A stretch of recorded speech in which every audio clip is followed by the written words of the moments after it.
আসসালামু আলাইকুম। গ্রাফিক্সবিদ চ্যানেল থেকে সবাইকে জানাই শুভেচ্ছা এবং অভিনন্দন। আজকে ভিডিওতে দেখাবো কিভাবে একটা ছবির ব্যাকগ্রাউন্ড রিমুভ করা যায় স্মুথলি এবং ইজিলি। আজকে যে টুলের মাধ্যমে ব্যাকগ্রাউন্ড রিমুভ করব সেটা হচ্ছে অবজেক্ট সিলেকশন টুল।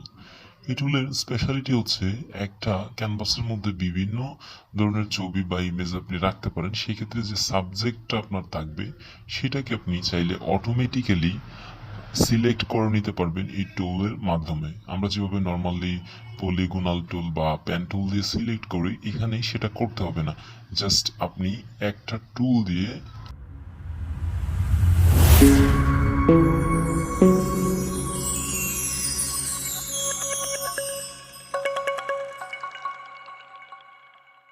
একটা ক্লিক করবেন, জাস্ট হয়ে যাবে। এটা দেখতে পাচ্ছেন আমি প্রথমে কিন্তু নিয়ে নিয়েছি সেই অবজেক্ট সিলেকশন টুলটা এবং এখান থেকে দেখুন এই যে অংশটাতে সিলেক্ট করে দিয়েছি। ওয়াও, কত সুন্দরভাবে দেখুন সিলেকশন হয়ে গেছে। আমার কিন্তু যে ফোরগ্রাউন্ডের অংশে যেটুকু আমি রাখতে চাচ্ছি সেটা অটোমেটিক্যালি সিলেক্ট হয়ে গেছে। জাস্ট আমি ড্র্যাগ করে ছেড়ে দিয়েছি।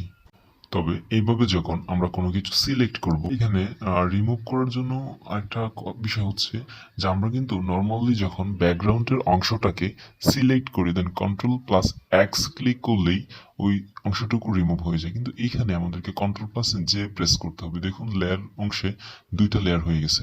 এখানে একটা লেয়ার হচ্ছে যে শুধু ছবির অংশটা কপি হয়ে গেছে। দেখেন আমি নিচের অংশের লেয়ারের চোখটা উঠাই দিছি, দেন আমার শুধু এটা আছে। তো আমার কাজ হচ্ছে ওই মেইন লেয়ারটাকে ডিলিট করে দিলে এখানে এটা থাকবে, এটা জাস্ট কপি হয়েছে। এক্ষেত্রে তো আপনারা জানেন যে রেজুলেশন বা এগুলোর কোনো প্রবলেম নাই। তবে এটা স্মুথলি হয়ে যাবে। আপনার যে টাইমের বিষয়টা, এটা জাস্ট টাইম মেনটেন করার জন্য আপনি যদি ইজিলি এবং কম সময়ে রিমুভ করতে চান, এই ক্ষেত্রে অবজেক্ট সিলেকশন টুল দিয়ে এইভাবে ড্র্যাগ করে টেনে আপনি ব্যাকগ্রাউন্ড রিমুভের কাজটা খুব ইজিলি এবং খুবই ফাস্ট করে ফেলতে পারবেন। তো এই ছিল অবজেক্ট সিলেকশন টুল দিয়ে ব্যাকগ্রাউন্ড রিমুভ করার আজকের পর্ব। আশা করছি সবাই ভালো থাকবেন, সুস্থ থাকবেন এবং আমাদের চ্যানেলটা এখনও সাবস্ক্রাইব করে না থাকলে সাবস্ক্রাইব করে দিবেন এবং পাশে থাকা বেল আইকনে ক্লিক করে দিবেন।